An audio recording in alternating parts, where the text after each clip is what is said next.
Praise the Lord. എല്ലാവർക്കും പ്രഭാത വന്ദനം. ഇന്നത്തെ പ്രഭാത ചിന്ത: പരീക്ഷ സഹിക്കുന്ന മനുഷ്യൻ ഭാഗ്യവാൻ. അതിനാധാരമായി യാക്കോബ് എഴുതിയ ലേഖനം 1:12. പരീക്ഷ സഹിക്കുന്ന മനുഷ്യൻ ഭാഗ്യവാൻ, അവൻ കൊള്ളാവുന്നവനായി തെളിഞ്ഞ ശേഷം കർത്താവ് തന്നെ സ്നേഹിക്കുന്നവർക്ക് വാഗ്ദത്തം ചെയ്ത ജീവകിരീടം പ്രാപിക്കും.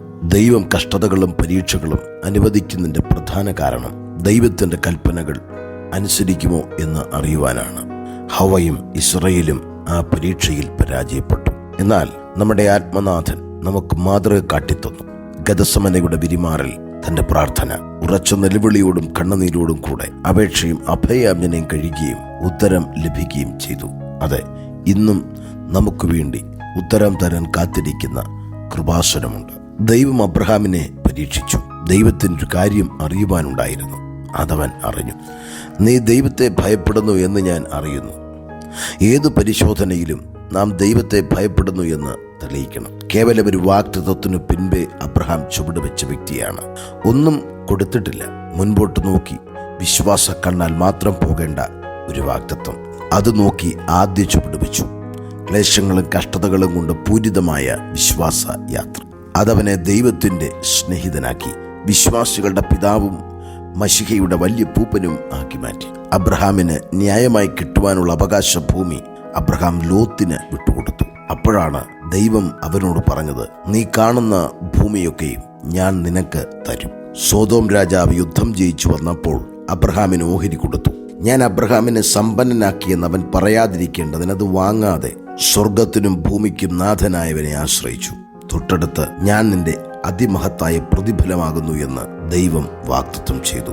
സാമ്പത്തിക നഷ്ടം സഹിച്ചുകൊണ്ട് ദൈവത്തെ പ്രസാദിപ്പിച്ച അബ്രഹാം നമുക്ക് ഒരു മാതൃകയാണ്. അബ്രഹാമിന് നേരിട്ട ഏറ്റവും വലിയ പരീക്ഷ തന്റെ മകനെ ഹോമയാഗം കഴിക്കണമെന്ന ദൈവകൽപ്പനയായിരുന്നു. അബ്രഹാം ലോകത്തിൽ മറ്റാരേക്കാളും എന്തിനേക്കാളും ഉപരി കർത്താവിനെ സ്നേഹിക്കുന്നു എന്ന് വെളിപ്പെടുത്തി. തന്റെ മകൻ ഇസഹാക്കിനെ ദൈവകൽപ്പന പ്രകാരം യാഗമർപ്പിക്കാൻ അവൻ തീരുമാനിച്ചു. അവന്റെ ചിന്തയിൽ ദൈവം മാത്രമേ ഉള്ളൂ എന്നവൻ തെളിയിച്ചു. മറ്റെല്ലാം ബലിപീഠത്തിൽ ഹോമിച്ച അബ്രഹാം ദൈവത്തിന്റെ സ്നേഹിതനായി അനുഗ്രഹത്തോടെ മോറിയയിൽ നിന്ന് മടങ്ങി. പരീക്ഷ സഹിക്കുന്ന മനുഷ്യൻ ഭാഗ്യവാൻ. യോസഫ് കഷ്ടമനുസരിച്ച് മഹത്വത്തിൽ കടക്കുന്ന ക്രിസ്തുവിന്റെ പ്രസക്തമായ ഒരു നിഴലാണ്. യാക്കോബിന് ഇഷ്ടനായ പിതൃഹിതം ചെയ്യാൻ പോയ യോസഫിന് കിട്ടിയത് പൊട്ടക്കിണറാണ്. ഈ കഷ്ടത എന്തിന് ദൈവം അവന് അനുവദിച്ചു? മിസ്രയീമിൽ പോത്തിഫേറിന്റെ ഭവനത്തിലെത്തിയ യോസഫ് പാപം വിട്ട് ഓടി. അതിന് കിട്ടിയ പാരിതോഷികം കാരാഗ്രഹമാണ്. കാരണം കൂടാതെ കഷ്ടമനുഭവിക്കേണ്ടി വന്ന യോസഫ് ഈ സമയത്തൊന്നും തന്റെ വിശ്വാസം തള്ളിക്കളഞ്ഞില്ല. ദൈവത്തിൽ അവൻ ആശ്രയിച്ചു. കാലങ്ങൾ ചിലത് കഴിഞ്ഞപ്പോൾ ആ കഷ്ടതകളുടെ ഉദ്ദേശം വെളിപ്പെട്ടു. അതികഠിനമായ ക്ഷാമകാലത്ത് ഇസ്രായേലിന് രക്ഷ ലഭിച്ചത് യോസഫ് മുഖാന്തരമാണ്. ദൈവം തന്നെ സ്നേഹിക്കുന്നവർക്ക്, നിർണയപ്രകാരം വിളിക്കപ്പെട്ടവർക്ക് തന്നെ സകലവും നന്മയ്ക്കായി കൂടി വ്യാപരിക്കുന്നു. യോസഫിനെ ഇസ്രായേലിന്റെ രക്ഷകനായി ഉയർത്താൻ അവന്റെ കഷ്ടതകൾ അത്യാവശ്യമായിരുന്നു.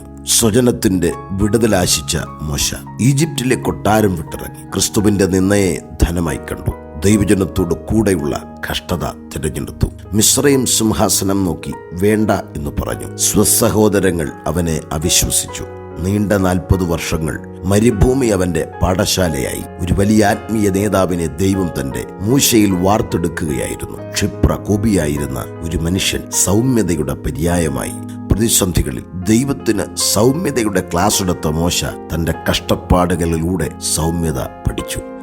ദൈവം അവന് സർട്ടിഫിക്കറ്റ് കൊടുത്തു. അവൻ എന്റെ ഗൃഹത്തിലൊക്കെയും വിശ്വസ്തനാകുന്നു. പോരാ, മോശ എന്ന പുരുഷനോ ഭൂതലത്തിലുള്ള സകല മനുഷ്യരിലും അതിസൗമ്യനായിരുന്നു. കഷ്ടതകൾ അവനെ വിശ്വസ്തനും സൗമ്യനുമാക്കി. അതെ, ഈ പ്രഭാതം പരിശുദ്ധാത്മാവ് ഓർമ്മിപ്പിക്കുന്നു, പരീക്ഷകൾ, കഷ്ടതകൾ തകർച്ചയ്ക്കല്ല, അത് ദൈവത്തിന് ചില പ്രത്യേക ഉദ്ദേശവും പദ്ധതിയും നമ്മിൽ വെളിപ്പെടുത്താൻ, നമ്മെ ഒന്ന് പണത് പുറത്തെടുക്കാൻ. ഒരു കൊല്ലന്റെ ആലയിൽ ഇരുമ്പിനെ പണത് ആ കൊല്ലൻ മൂർച്ചയുള്ള ആയുധമായി പുറത്തെടുക്കുന്നത് പോലെ നീ അനുഭവിക്കുന്ന പരീക്ഷയിലും കഷ്ടതയിലും ദൈവത്തിന് നിന്നെ ഒന്ന് മൂർച്ച കൂട്ടി നല്ല ഒരായുധമാക്കി മാറ്റാനുള്ള പദ്ധതിയാണ്.